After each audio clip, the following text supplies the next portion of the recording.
Good morning. Thank you so much for joining us today for our presentation on scam prevention. My name is Lauren. I'm with Alzheimer's Orange County, and our presenter today is June Esquera. And June is the Director of Programs at the San Diego Seniors Community Foundation, where she oversees the programs and initiatives, including grants, administration, business development, and program operations. She also works diligently conducting intensive research on senior issues for advocacy reports. Her expertise is focused on improving the quality of life for older adults through impactful programming and community engagement. June is a dedicated professional with 20 years of experience in case management, program management, nonprofit operations, contract government management, and developing collaborative partnerships. June holds a Bachelor of Arts degree in social science with a primary focus on sociology and secondary focus on political science and history. And she's also earned a master's in public administration. And before I hand it off to June for today's presentation, I just want to let everybody know that we want this to be an interactive presentation. So at any time, if you have any questions, please feel free to put them into chat or come off of mute and ask your question throughout. And we will leave some time at the end for questions to be answered. So I will now hand it off to June. Thank you so much, Lauren. I appreciate the invitation to present elder fraud information to Alzheimer's Orange County. A little bit of information about the San Diego Seniors Community Foundation before we start and why we do what we do in regards to elder fraud. So we are focused on the physical health, financial health, emotional health of older adults. And scam prevention really hits to the financial health because without protecting the funds and the assets that older adults have worked so hard to earn, um, the financial health component is really lacking. So that is why we do our elder fraud initiative and prevention workshops. Let me get. So, our partners include the Elder Justice Task Force, the FBI Citizens Academy, the FBI Elder Fraud Division, the District Attorney in San Diego, and the Elder Protection Council. So, we work with these partners to get the most current and relevant information and share it with the community. So, what is elder fraud or financial exploitation of older adults?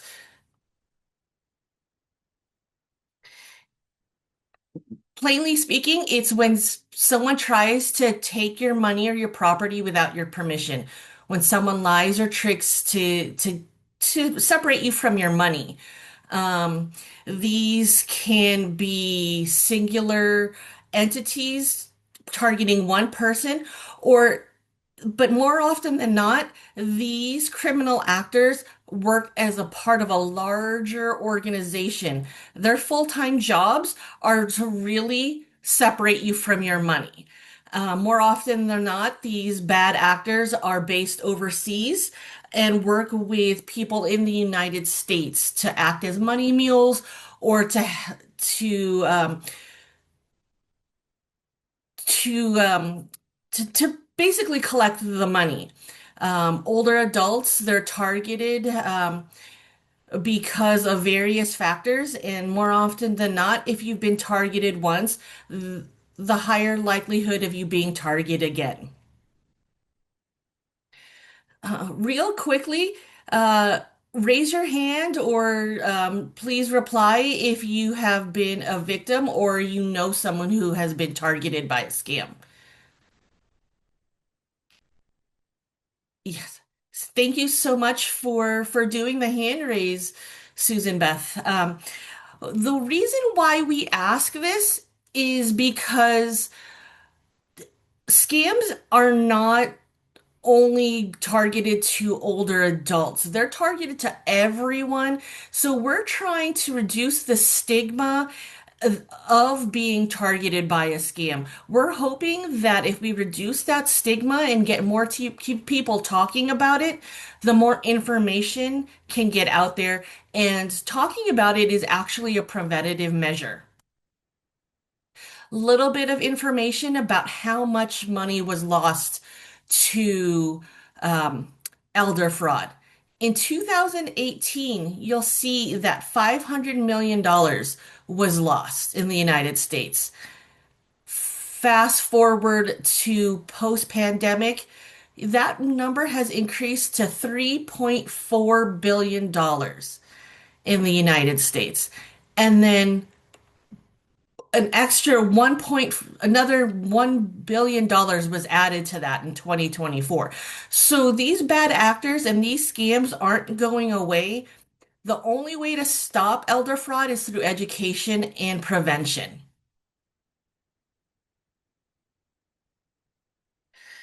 Oops. So in California in 2024, you saw it was 4.9, excuse me, in the United States, it was 4.9 billion. In LA, which also includes Orange County because they combine the numbers, $800 million was lost by California seniors 60 and over in 2024. That is just a stark and astonishing number. That's why we do our prevention and education classes. So why are seniors targeted? Typically, seniors are targeted because they have more financial assets. They either have purchased a home when housing was more affordable. They have retirement accounts. They have they've just had more time to save. Typically, older adults, they're more trusting, um, and sometimes they have fewer people around them to share this information. There is a digital vulnerability component in terms of knowing the latest tricks and tools on how to prevent and deploy preventative measures. And then the last one is time. Typically, older adults, they have retired, they're not working an 8 hour, 9 to 5 job. So thereby, scammers have more access to them. They have more time to target older adults. Now we'll go into the types of scams. Types of scams include tech support, which is involves in the technology, the use of like support phone numbers trying to say, hey, there's a problem with your laptop or your phone. Let me try to help you with that. Investments, excuse me, romance and investment scams, they typically have the highest loss.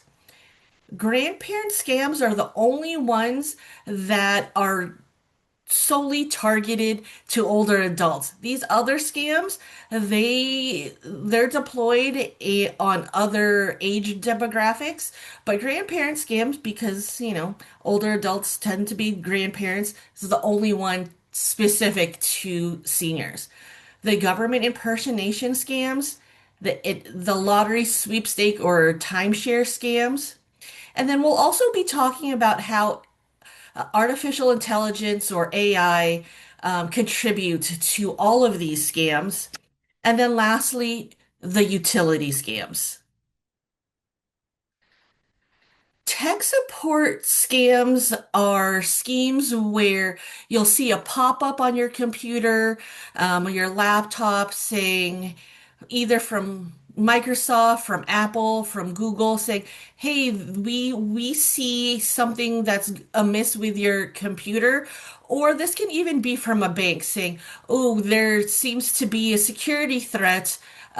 Please click this link or to resolve it." The first thing is take time to read it carefully and don't click on the link. You'll see here it says it's often with a fake pop-up or an unsolicited phone call requesting remote access to your computer. If you're unfamiliar with the person, please do not give anyone access to your computer.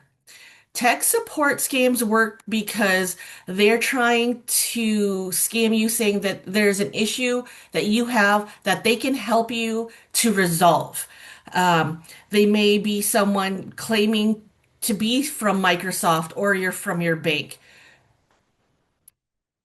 You'll see here that this is from Apple saying Apple phone is infected. Exit at your own risk. Or Microsoft. These are all examples of fraudulent or fake pop-ups. Never call the phone number directly.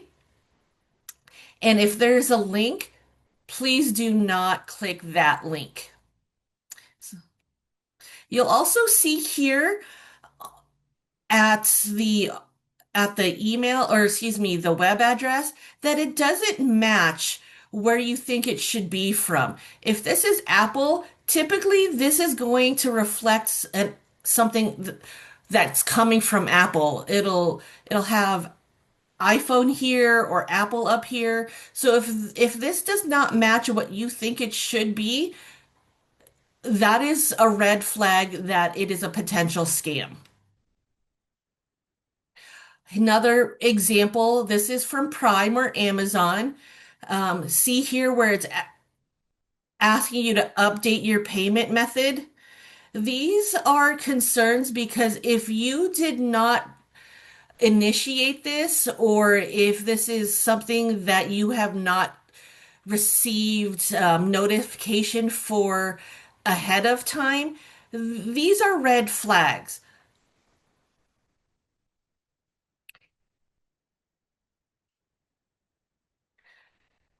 Preventative measures for pop-ups and tech support scams are don't call the number that pops up.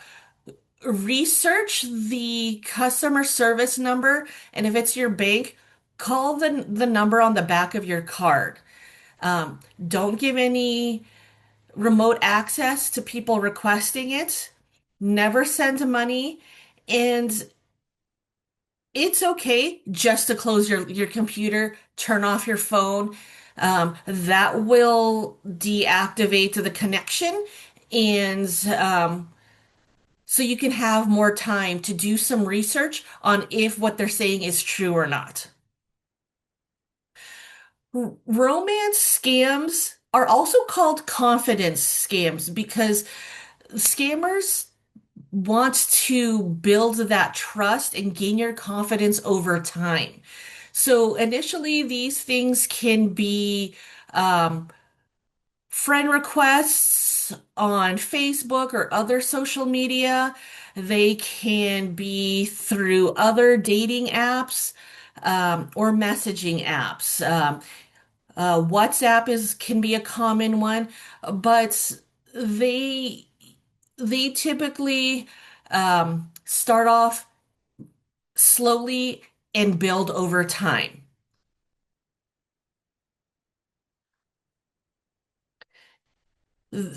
Romance or confidence scams, they work because they are trying to take time to build that connection, to develop that trust, to be able to separate you from your money, to try to garner that empathy for whatever fake issue that comes up, to try to separate or steal that money from you. You may see that this person has multiple fake profiles with but very little connection in these profiles. They can common lies include my partner recently passed away. I'm very lonely. Or I would love to visit you. I just don't have any money. Can you send me money for a plane ticket? Um, these examples on the screen, they're trying to show that there's an issue that they're hoping that you can help them with. They're relying on your good nature to get that money. So you'll see here that this is a scam artist that our partners have found online. You'll see that these are different accounts with similar photos. You'll see here this photo is similar to this photo, um, but these are all different people with fake names. And this person uh, portrayed a doctor to steal thousands of dollars from unsuspecting females.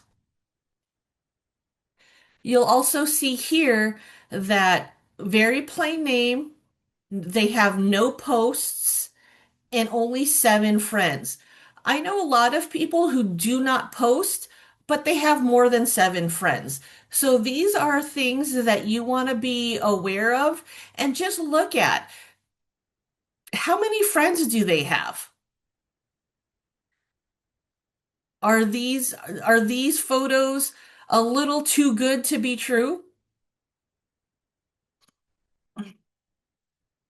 More examples of romance texts from scammers.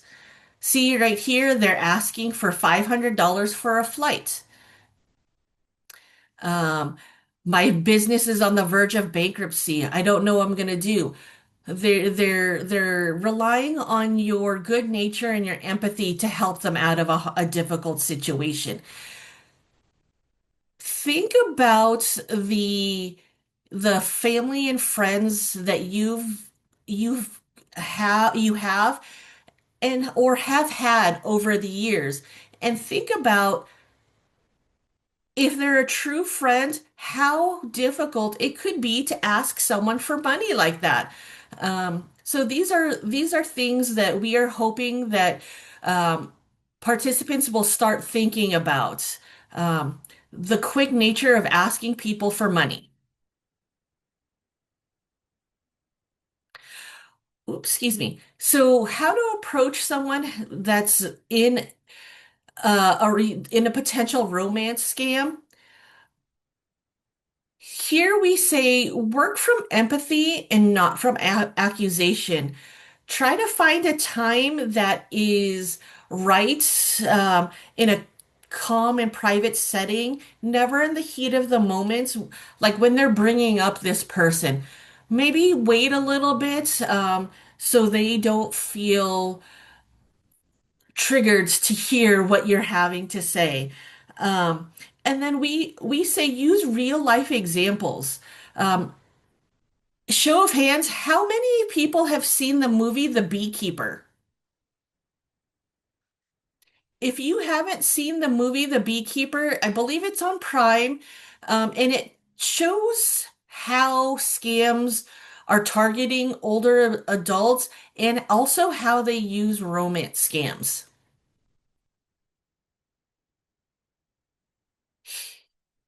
Another step that you can do to protect yourself is call another family member, talk to them about it. You typically, if you're in a new relationship, you want to share that with family and friends, or if you've developed a new friendship, you want to talk to your family and friends about that. If the person says, "Oh, I don't want you sharing this," or "Let's keep it a secret," that's a red flag as well. Grandparent scam. This is the one that is targeted strictly to older adults. And what it is that they use manipulation or a sense of urgency to send that money, saying, "Hey, Grandma, I was in an accident in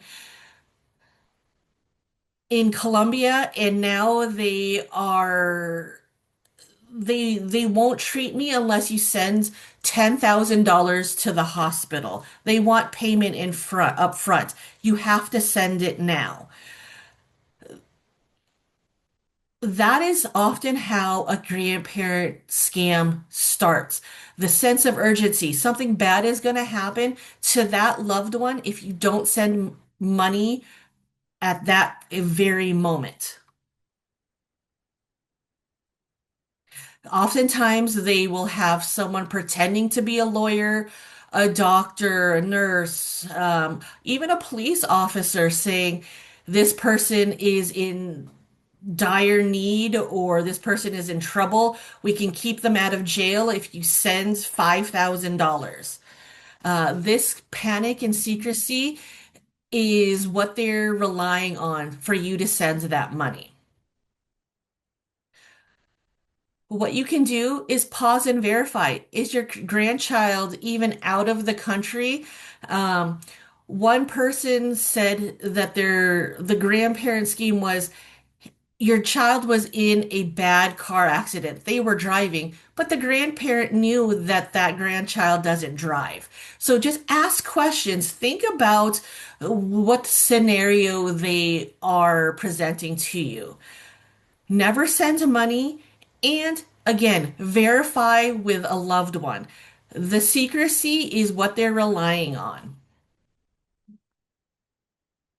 Government impersonation scams.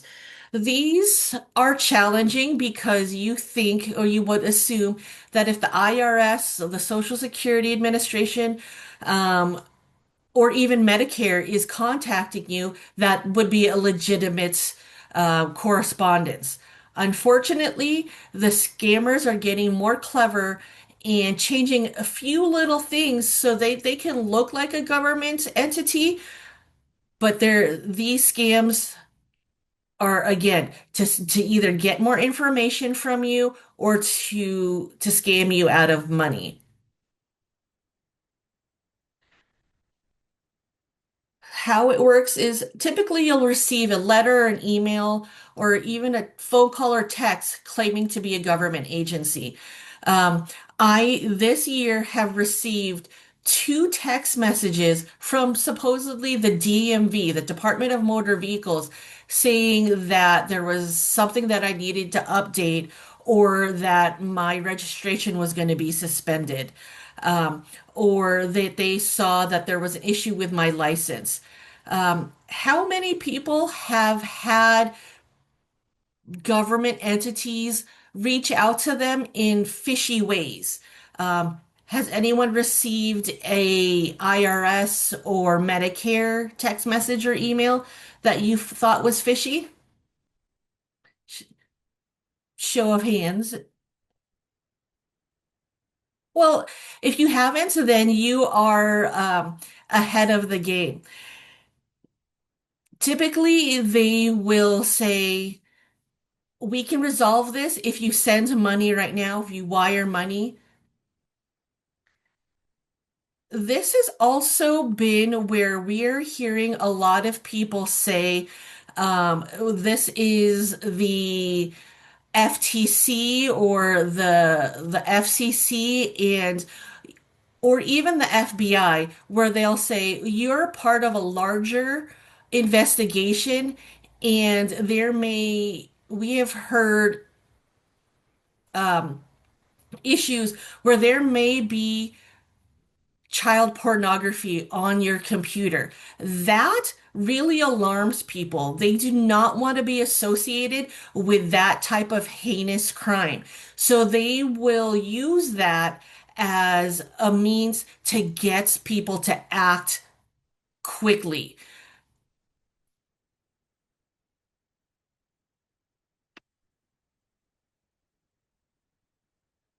So again, more sample scenarios of government impersonation scams. Um, Law enforcement saying that you're part of a larger investigation. IRS saying that you have money, unclaimed money, um, but we need your bank information to deposit the money. So these are all different ways that scammers are trying to separate you from your money. The one the one way, there's several ways, but the best way to find out if the link that they've provided or the web address is correct is you'll see it up here.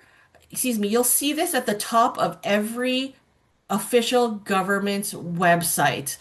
It says an official website of the United States government, and here's how you know. So make sure you're looking for that for every government entity website. More examples of government impersonation scams. Here's the DMV. Here's a fake jury duty scam. And then also the Social Security. Here you'll see that the Social Security logo is skewed. It's not a circle. And then you'll hear that see here, there is grammar and spelling issues throughout.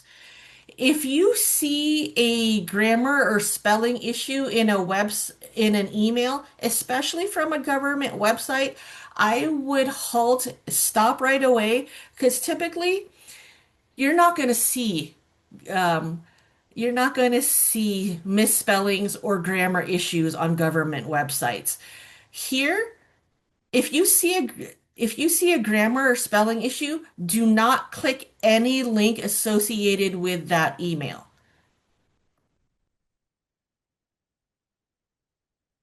What we encourage people to do if they feel that there may be an issue is look up the agency's real phone number and call them back. Typically, they will have a support line and say, "Is this an issue? Did you try to contact me?" Contact your bank, and if you can, go into the branch. If you feel more comfortable that way, go to the branch so you're having that one-on-one connection, not going through um, a third party. We always want you to report to law enforcement and never send payment by gift card or crypto. The government will never ask for that form of payment. So cryptocurrency or Bitcoin, um, the government will not never ask for those types of funds to pay a debt. The next one is advanced lottery or sweepstakes scams. This works because they're telling you you've won money, you've won a prize. And you have to think, did I sign up for this? How would I have earned this? Typically, more often than not, it is unsolicited connection through email, letter, or text saying that you've won something. They say, we want to send you this money, but we need your bank information first. Or sometimes they'll send you a check, say, "Oh, we sent you the wrong amount. Send us that money back and we'll send you the right amount." So you'll see here fake examples of lottery schemes. Um, Ed McMahon, this sweepstakes was popular, but you'll see that there is some discrepancies and some misspellings here. They used a fake name, Kurt Cobain. There is information that is not legitimate or ambiguous language. So these are all fakes. More fakes is that from Mega Millions, the lottery will never let you know that you won the lottery by text.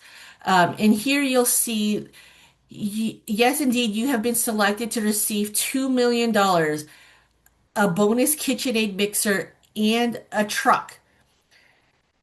So this is a too good to be true text, and it is encouraged to delete that and not engage with them, and also to report it to the authorities. You see here that the information or the grammar is an error. The commas don't correspond to where they should be. So, how do you protect yourself? Ask, did I sign up for this? And if you're unsure, ask someone about it. It is okay to talk about it. We really encourage continued conversations about these types of scams.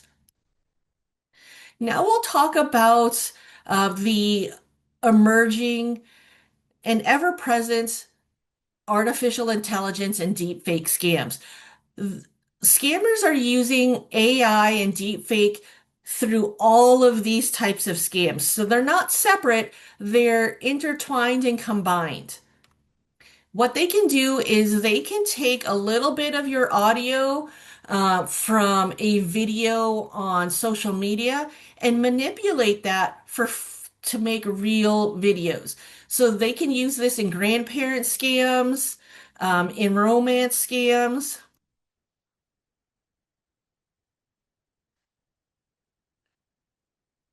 You'll want to watch it because sometimes the sound might be a little off. They don't speak in their natural tone. Like if your grandchild is very casual in their speak and they use a lot of slang, but they're very proper in this video. That's a little bit of a red flag, and we want to make sure that we are aware of these things.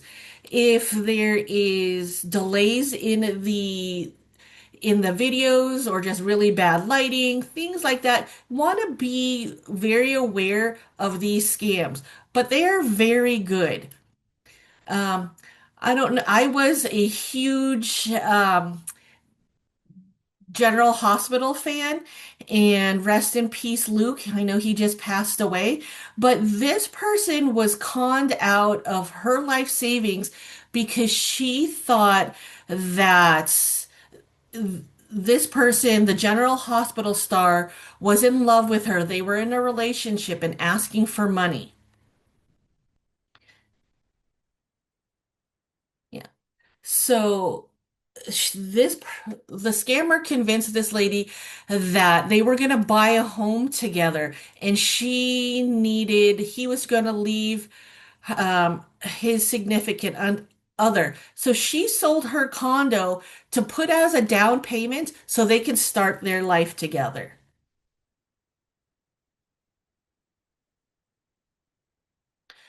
What you can do, pause and verify. Is it is this relationship feel too good to be true? Have you ever met this person in real life? Can you call them at any time and talk to them? Do they have a zip code or an area code that they can share? Um, if you're only communicating through social media or WhatsApp, those are red flags. You want to be sure to pay close attention to that. Lastly, the utility scams. Oftentimes, utility scams, they'll knock at your door saying, we have a reported gas leak, or there seems to be an increase in your water usage. Can we enter your home? Tools to look at for this is, do you see a a name badge? Are they wearing a utility t-shirts with their logo on it? Look out the window. Do you see a utility or service vehicle? Um, please don't be afraid to ask for these things. If it is a true utility person, they understand that safety is the primary issue for customers. So if they are resistant to show you these things, that is a huge red flag. And all of this can be mostly done even without opening your door. If you look out your peephole, you should be able to see what they're wearing. They can show you their ID badge through your peephole. It is not necessary to open your door. The common theme here is pause and verify. If you had not received advance notice from the utility, if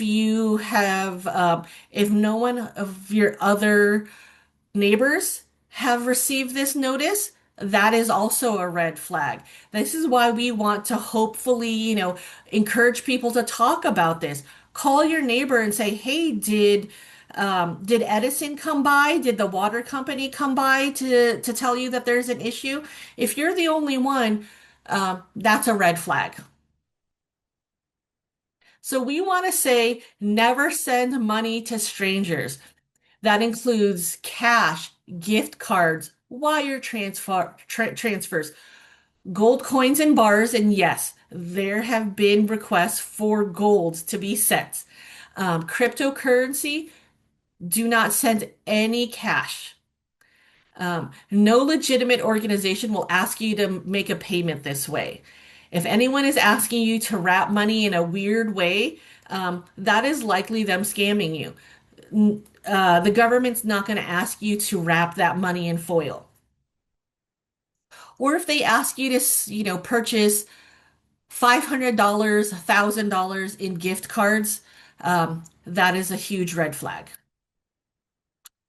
So we want you to protect yourself, be skeptical, trust your gut, resist the urgency, avoid suspicious links, and guard your personal information. And raise your hand if you know what IC3 is or how to report scams. Does anyone know where to report scams? I see a couple shaking of heads. So IC3 stands for the Internet Crime Complaint Center, or IC3. This is the central hub for reporting cyber crimes. They have an email, or excuse me, a website, and here's the address, and they have a toll-free number. This is where you can report scams, even if you have not lost money. If you feel that you've been a target of a scam, please report it. They use this information to bring more awareness to the community that this is going on currently in their community. Adult Protective Services also is where you can report scams. It's considered elder fraud, which is considered elder abuse. This number is the universal number for Adult Protective Services. If you let them know what your zip code is, they can direct you to the APS in your town. If it's insurance fraud, this is the phone number. And all this information will be shared with Linda so she can share it with the Alzheimer's Orange County community. So, immediate action steps. If you feel that you've been targeted by fraud, contact your bank and let them know. You can report on IC3 and then also contact the three major credit bureaus and let them know that ask them to place a fraud alert on your credit report. Close all tampered or fraudulent accounts. And then also, if you're not using that account or if you haven't used it in a long time, go ahead and deactivate it and close that account. I would encourage taking pictures or screenshots of anything that you've received so you can provide that to the police or anyone or the law enforcement asking for that.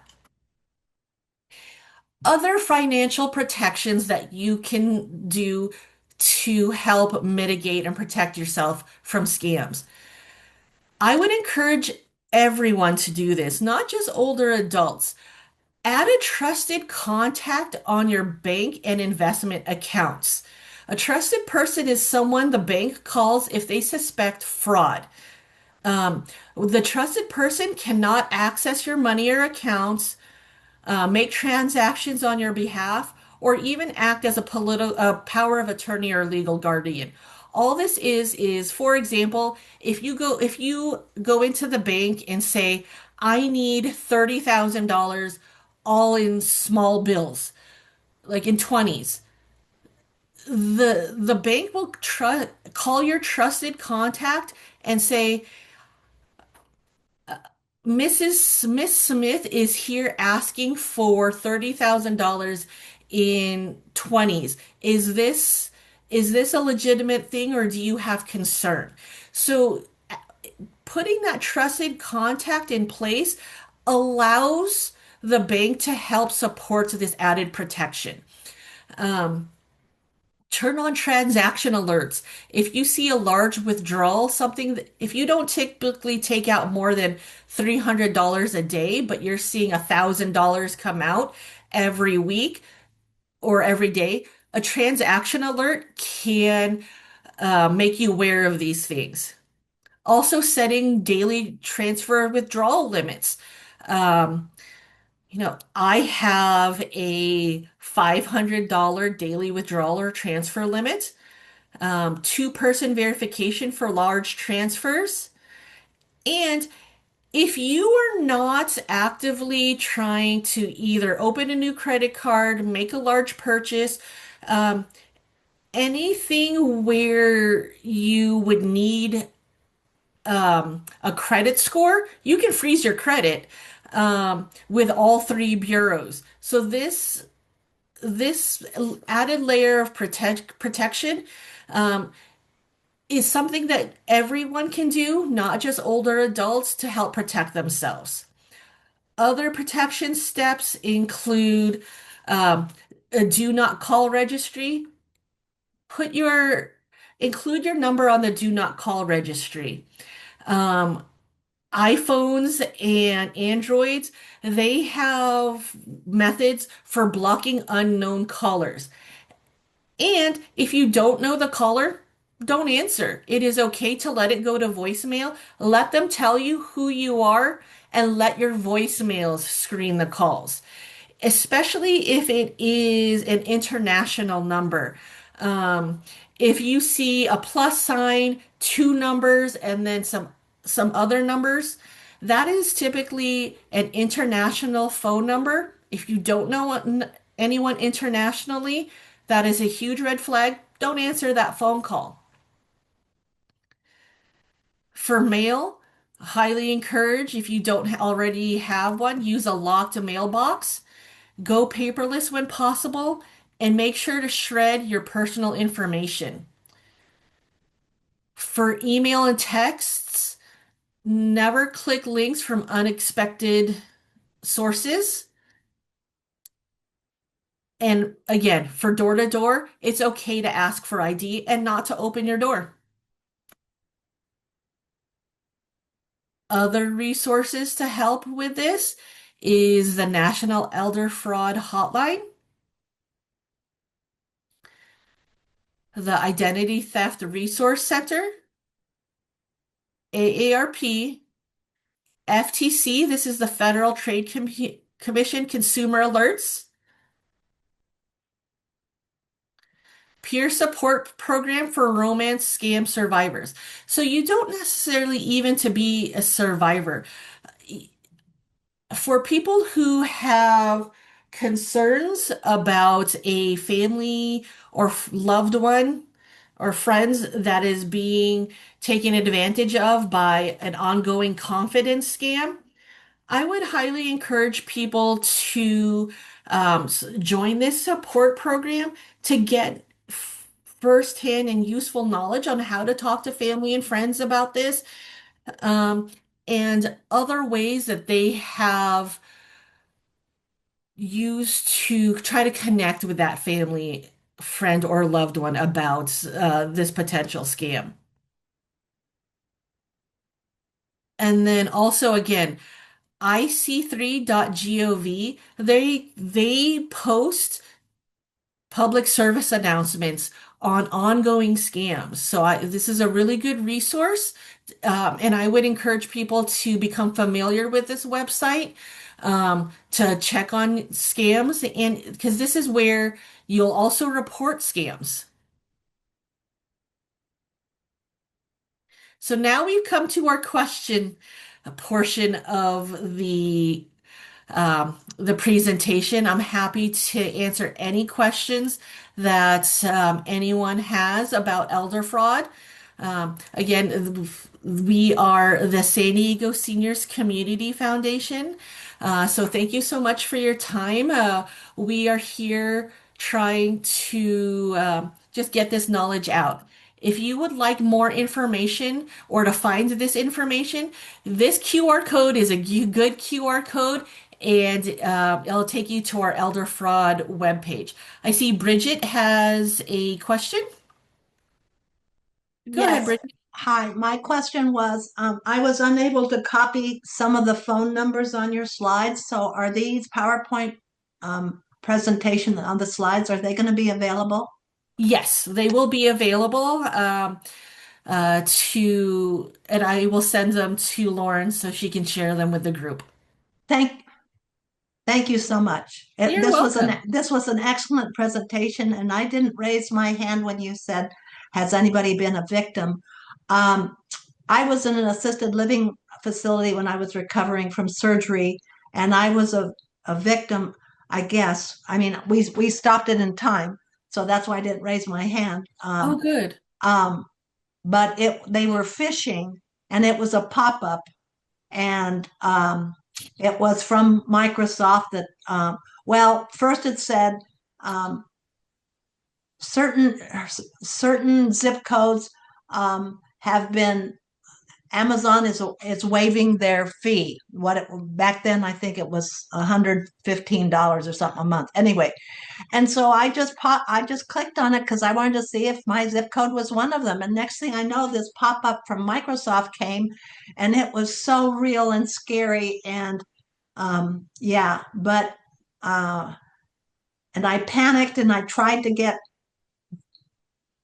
because I was in a wheelchair at the time, and to have them take me over to the bank to they wanted two separate checks, and they would get an attorney to represent me for fraud. It was unbelievable. It was so real, so very real. And I and when I called the Geek Squad, they said the same thing you did. Just first of all, don't click on any link and hit that little X to close it. And so I, I never wrote any check anyway, but it was so real. These bad actors and criminals are uh again, like I said, this is their full-time job. So they are getting better and better at the scams, and that's why we are trying to be very diligent in getting this information out there. And what we're seeing is the more people talk about scams, even in casual conversations, the easier it is to talk about these things when you are currently being scammed or even after the fact. So, for Mm. example, I tell my family all of the things that I've been doing about around elder fraud and scams.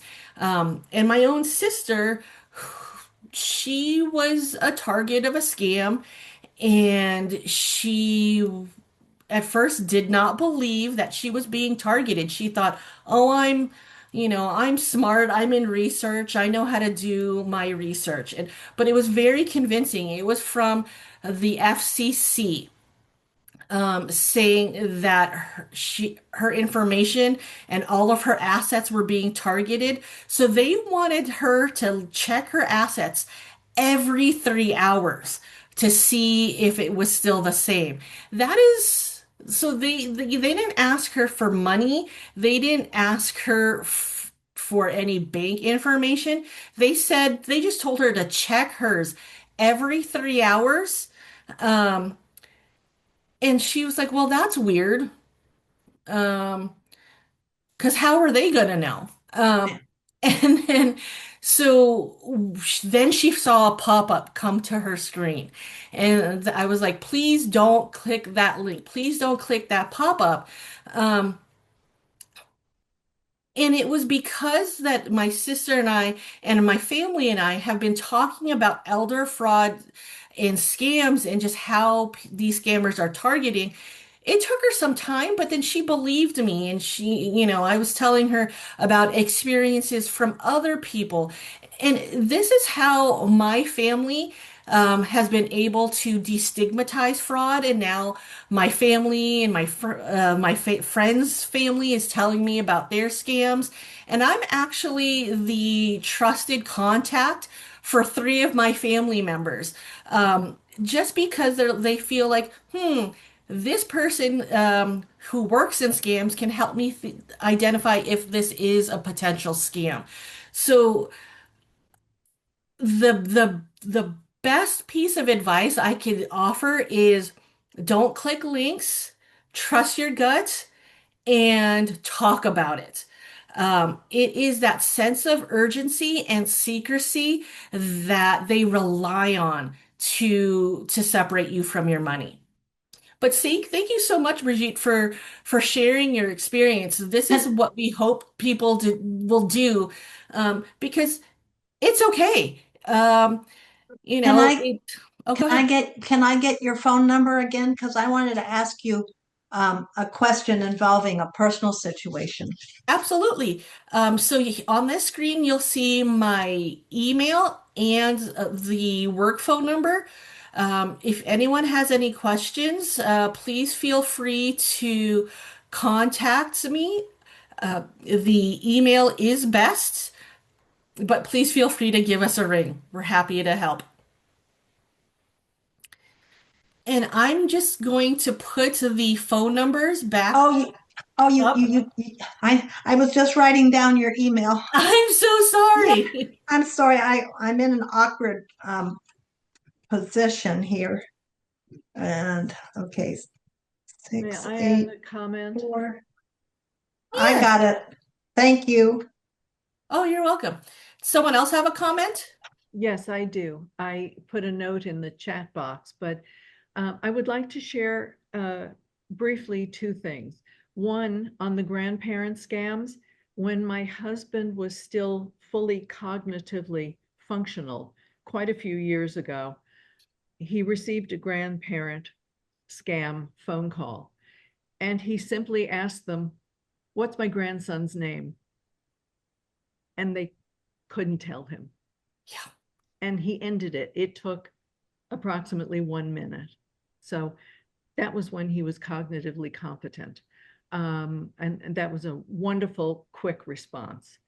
The other thing is he is in a memory care now because of advanced dementia. But when he was in early dementia and he still was managing his online business, he had reached out for tech support to a legitimate company that he found through his own research. But somehow a scammer, I don't know whether a scammer got hold of that or a scammer had come up with a storyline that was frighteningly similar to what was going on with my husband's need for tech support for his website, which he was no longer able to manage himself due to early dementia. And they reached him on his cell phone. They had his email address. I was I happened to overhear the conversation in the next room. And when I heard him talking about banking information and our bank, I raced around the hallway and I took the phone and I spoke directly with the scammer. The scenario that they presented as being able to help with was uncannily similar to my husband's real situation. I guess that's a coincidence. They'll try anything, and maybe, when they're out there fishing to catch someone, they hit on somebody with the same need.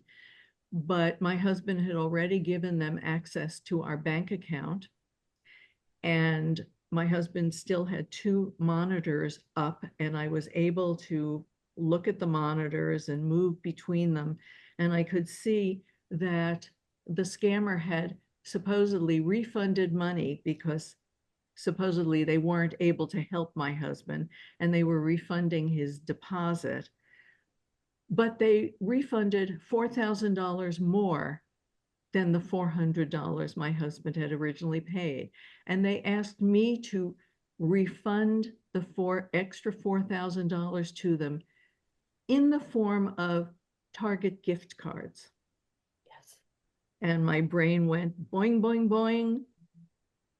And I grilled them. The guy broke down in tears. I said he wouldn't get paid if he made this kind of mistake and begged my indulgence. And I just told him to take a hike. Immediately, I shuttled my husband into the car. We went to the bank. We changed our bank account numbers. And then I went to Verizon and changed my husband's cell phone number that he had had for 20 years. It was a nightmare, but I'm grateful that I had courses like this and I had read in AARP journals for quite a few years on what to watch out for. But it was so similar by coincidence. So, s- yes, unfortunately, these bad actors and these criminals, these scammers, they will use real information and modify it just enough to get what they need. And that's why it's really important to, like you said, you were reading AARP. They have good information. Any public service announcements on current scams, because what we're finding is that these scammers, they will target certain areas. So for example, they'll start in San Diego. They'll see that they have hit some targets, but law enforcement, they know they're here in San Diego. So they'll stop operations and then move to some place in like Utah. And they'll just keep on targeting, so which makes it more difficult for law enforcement to to investigate and to charge people, because what that requires is one, people reporting, even if they didn't lose any money, and then two, it requires the law enforcement agencies to connect, to communicate with each other. And that is one of the things that they found most effective is talking about these things. So they talk about it within their own law enforcement agencies. They talk about it with other law enforcement agencies, and now they're using and they're hoping that we can get this messaging out to them. So really talking about these things is such an important tool for protection. So thank you so much for sharing your story. You're welcome. And yeah, I was not able to check the chat. I apologize. Let me see. Um, so it says that a lot of my elder friends from independent living residences have been victims. Yes. So, especially, it's for people living in independent living, they may not be close to their family, or they may be in different areas. Bad actors and these criminals will prey on people who they feel that are isolated because they don't have people to talk to about this. So we encourage you to talk to your family, your friends, go to a senior center. If you're a part of a senior center, there are um, just listening and learning sessions, or like coffee and chat sessions where people will talk about the latest scams that they have encountered, to share it with their family or their friends and the community, so they're also aware of what's going on in their community. Do we Any other have time? questions or stories that people Do would we like have to share? time? Do we Yes, have Kate. time for me to respond to what Linda Meiser entered in the chat box about Sure. the I think so. youthful being vulnerable? I have an adult daughter in her mid-40s who moved from Orange County to Nevada some years ago. When she left Orange County, she sold a car and changed the registration, according to the DMV requirements.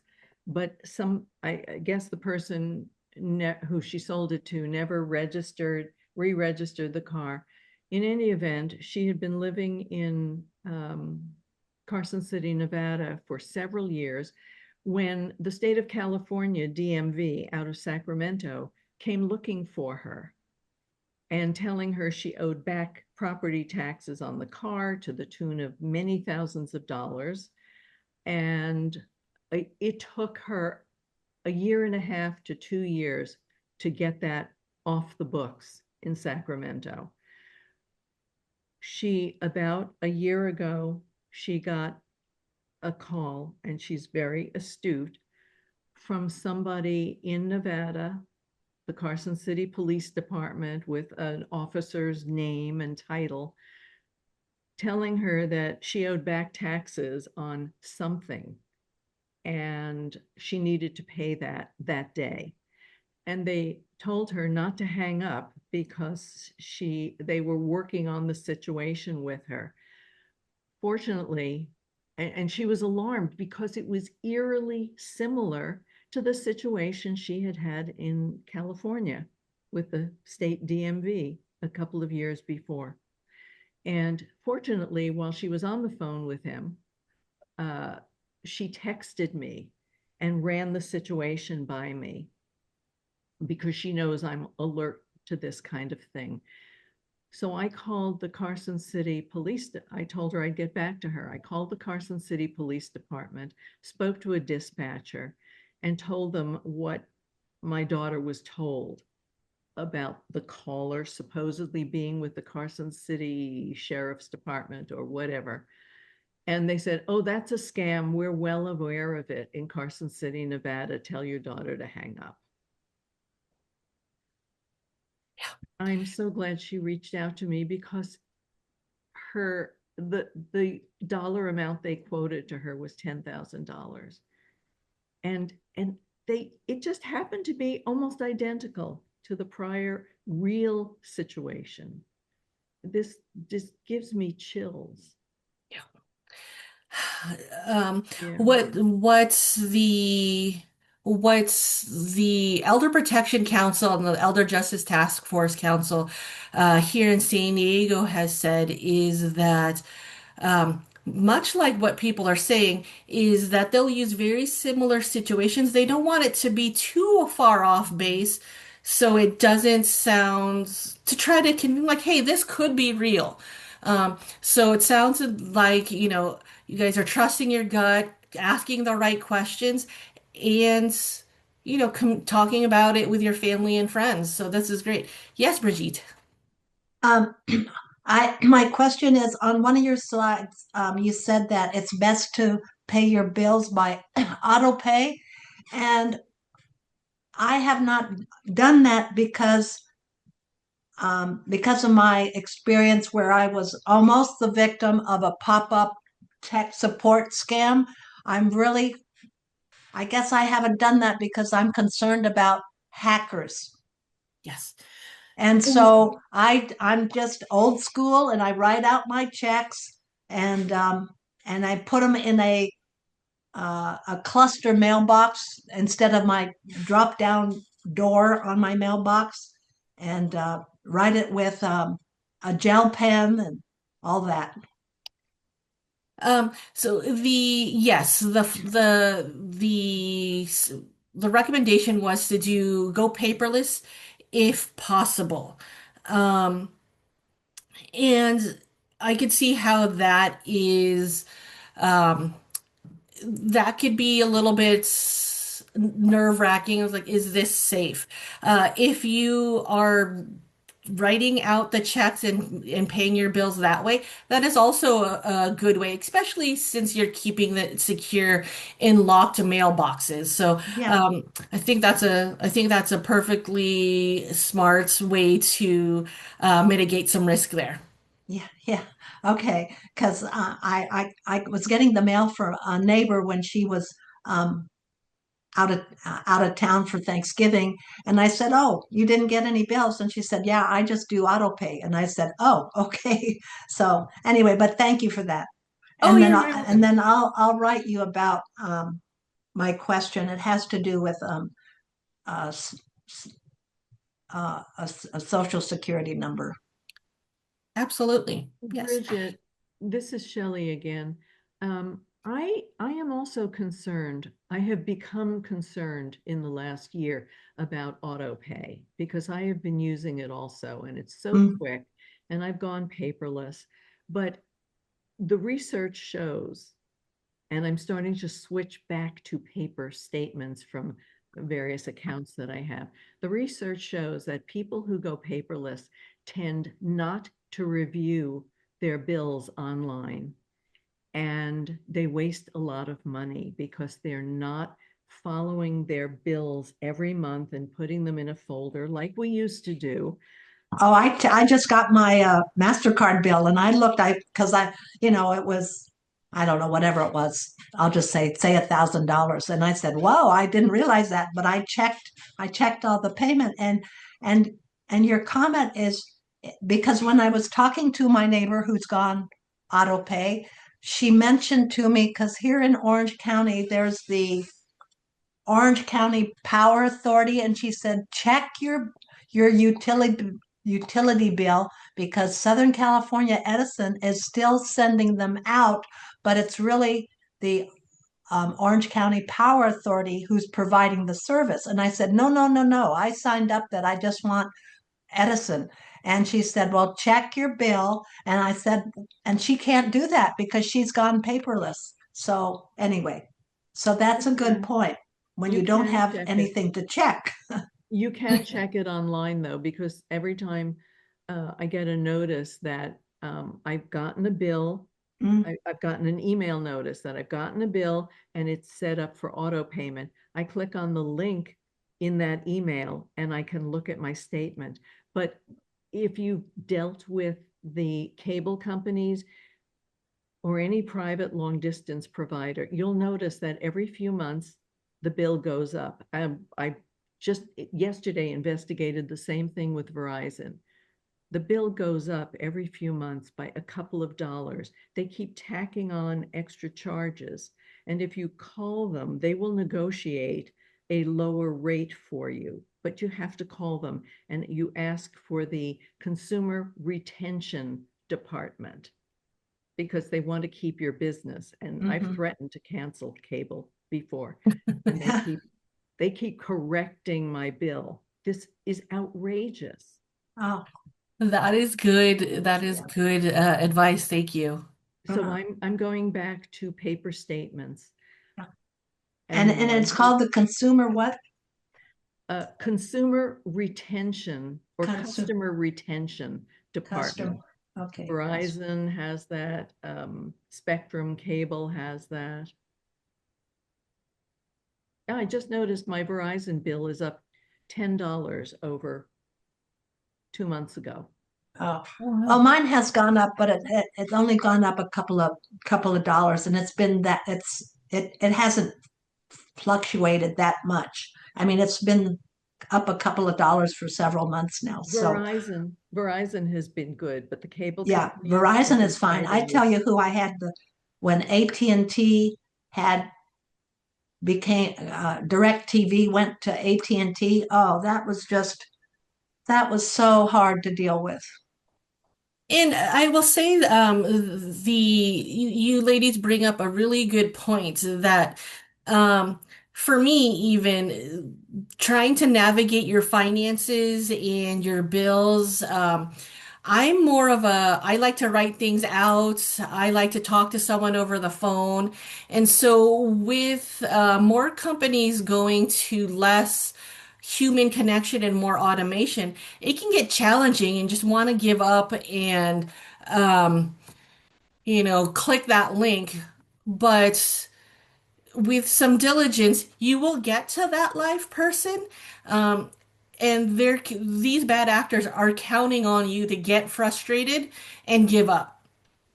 So what I'm hearing from Shelley and Brigitte is that your diligence is what has maintained that level of protection that these bad actors are hoping that you don't do. So kudos to you too.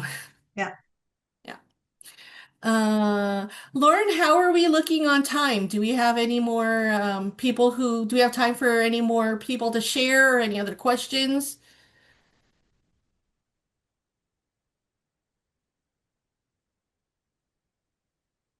She just sent up a chat that says on YouTube there's a presentation that is beginning right now. Know the signs, scam prevention for everyday life. Oh, wonderful. Well, thank you so much for everyone's time. I really appreciate you joining us today. And again, be on the lookout for more information. Please visit our website because there you'll find really good information. And then we'll include we have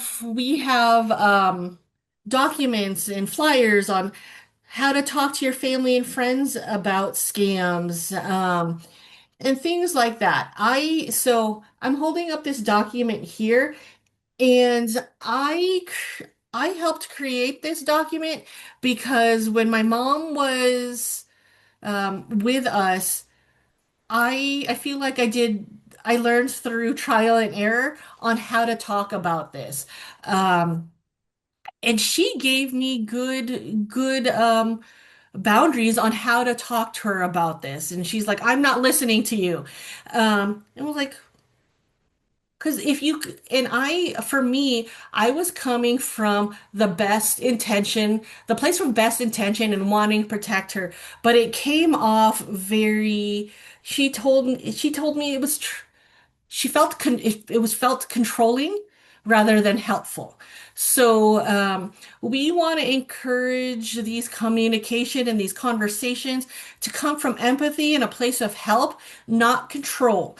We want to, maintain older adult independence as long as possible. And if we, if other and more and stronger protection measures are needed, let's talk about that ahead of time as a family. What did she want?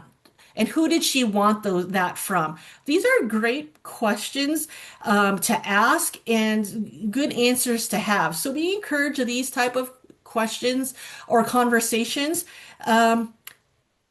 during fun times, not we don't want to make it seem punitive. So, around the dinner table or be like, hey, do you want a trusted contact? I want a trusted contact. Can you be mine? So these are all things that families and friends can do to add those levels of protection. And my mom identified who she wanted to be her financial power of attorney. She created advanced healthcare directives. So we knew ahead of time what her wants and needs were. So we didn't have to guess.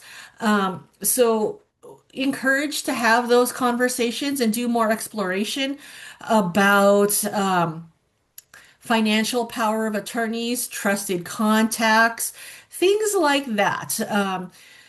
They can be difficult conversations, but they are important conversations to have. Okay. Thank you so much for your time. And again, this is my email and this is my phone number. If anyone has any questions, please feel free to shoot me an email or give me a ring. I'm happy to reach out.